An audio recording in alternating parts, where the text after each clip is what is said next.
नमस्कार, फिर पैसा बोलता है में आपका स्वागत है। मैं आनंद श्रीनिवासन। आज मार्केट खुली और नीचे खुली 150 point down, bank Nifty 400 point down और एक समय 175 पॉइंट 175 पॉइंट्स डाउन थी। कल मार्केट 450 पॉइंट ऊपर थी। आज one third of the gains को सरेंडर की है, लेकिन अंत आने तक शायद सारा गेन सरेंडर हो जाए। गोल्ड 22 कैरेट गोल्ड 7,260 रुपया, अप 80 रुपया। सो गोल्ड ऊपर जा रही है। ऑल टाइम हाई इंडिया में 31 अक्टूबर 2024 7,455। अब सिर्फ 185 रुपया पीछे है, 185 रुपीज बिहाइंड। डॉलर बहुत तगड़ा हो रहा है, बहुत स्ट्रेंथन हो रहा है। यूएस डॉलर इंडेक्स 2 साल की हाई के पास गई है। मार्केट ट्रम्प के लिए तैयार हो रहा है। आज सुबह मार्केट 85-80 में खुली। उसके बाद आरबीआई ने रूटीन डॉलर बेचना शुरू कर दी। 85-74 तक डॉलर पहुंच गई है। रुपी और नीचे जाएगी ट्रम्प की प्रेसिडेंसी के दौरान। मुझे लगता है कि इस साल के एंड तक 90 तक पहुंच सकती है। 87-88 तो गारंटीड है। सो ये तो बहुत बड़ा गिरावट आने वाली है। अब तक 50 टू 60 बिलियन डॉलर्स आरबीआई ने बेची है रुपये को डिफेंड करने के लिए, और ये सब पैसा बेकार गया। तो इसके बाद मार्केट और नीचे जाने की संभावना है। डॉलर स्ट्रेंथन होगा, इसीलिए हमने आईटी, फार्मा और गोल्ड के पीछे गए हैं। ये सब डॉलर के अगेंस्ट नेचुरल हेज हैं।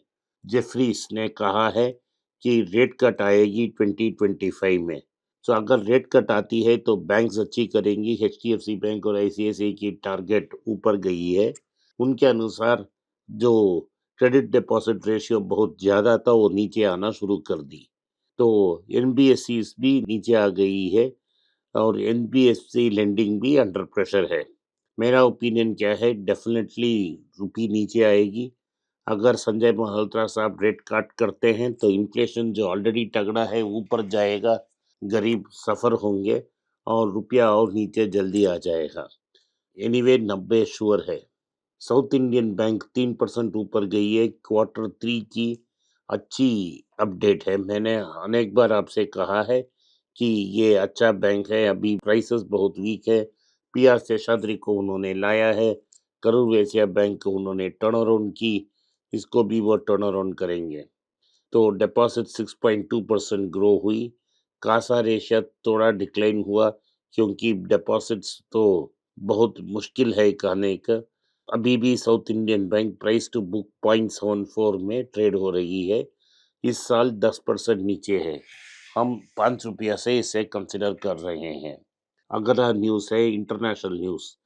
टेस्ला पहले बार 10 साल में सेल्स कम हुई है और ईयर ऑन ईयर सेल्स बहुत कम हुई है। इसके कारण 7% गिरावट आई है प्राइस में, और प्राइस अभी 379.28 है। पीई 115 है।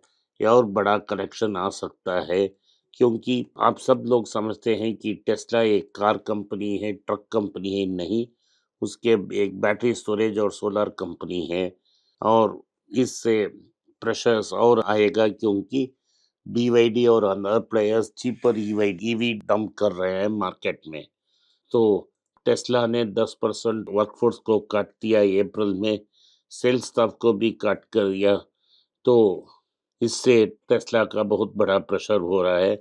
ट्रम्प आए हैं, ट्रम्प शायद उनको हेल्प करेंगे।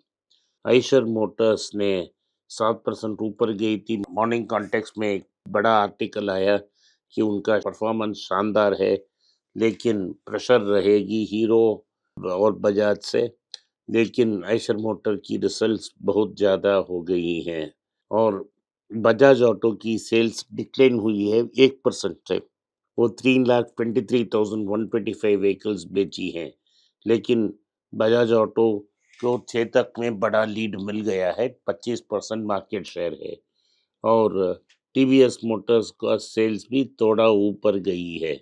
हीरो मोटर क्रॉप 7% ग्रोथ मिली है 2024 में। दिसंबर सेल्स तो 17% नीचे हैं। जो सेल्स ये सब बहाल रहे हैं, ये सब सेल्स होलसेल्स है। आपको देखना चाहिए वाहन की सेल्स, और ये ऑटो सेक्टर इस गेन को सस्टेन नहीं कर पाएगा, क्योंकि जो सेल्स आ रहे हैं वो वीकर सेक्शन से नहीं आ रहे हैं, जो अमीर लोग उनसे आ रहे हैं, तो ये प्रेशर रहेगा। महिंद्रा एंड महिंद्रा और टाटा मोटर्स ने 246 करोड़ का प्रोडक्शन लिंक्ड इंसेंटिव स्कीम में क्लेम लगाया है, ताकि वो इलेक्ट्रिक व्हीकल्स में 50% डोमेस्टिक वैल्यू एडिशन करेंगे। महिंद्रा महिंद्रा ने इंसेंटिव क्लेम्स 104 करोड़ के लिए किया है, based on incremental sale of 800.59। Hyundai ने एक बड़ा इलेक्ट्रिक व्हीकल लॉन्च कर दिया है, ये है क्रेटा इलेक्ट्रिक। वो बहुत टाटा से साथ लॉक हॉर्न्स करने के लिए, लेकिन लोग बोल रहे हैं कि पैसा 20-25 लाख में होगा। अगर वो 20-22-25 लाख होगा तो टाटा के साथ compete करना बहुत मुश्किल हो जाएगा। अगला, वेदांता ने पेरेंट ने बोल दिया है उनके पास इतने डिविडेंड देने से भी पैसा नहीं है। उनकी $1 बिलियन लोन एक्सपायर हो रही है, वो रीफाइनेंसिंग के लिए कोशिश कर रहे हैं।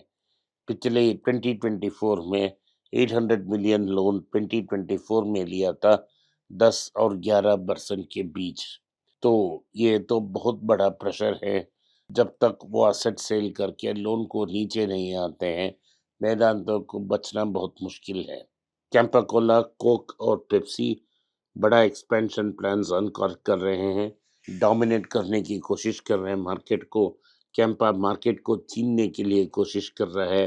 ये सारे लोग मिलकर प्रोडक्शन को पुशअप कर रहे हैं, क्योंकि अगले 2 महीने में समर आ रही है, और इसीलिए और इन्वेस्टमेंट्स के लिए उन्होंने जुबिलेंट ग्रुप को बेच दी है।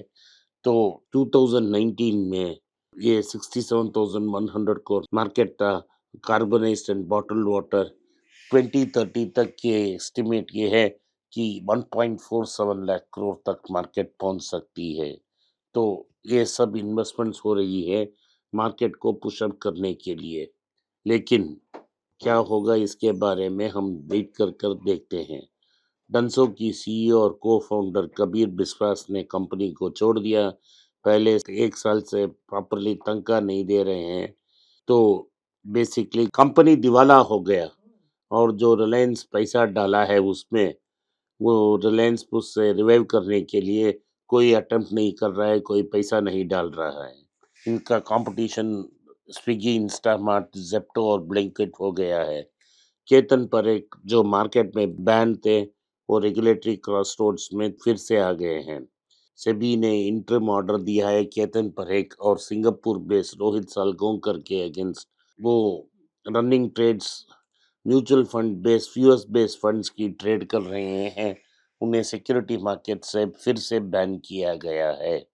सो बेसिकली वो ट्रांजैक्शन इंफॉर्मेशन को लेकर ट्रेड कर कर पैसा बना रहे हैं।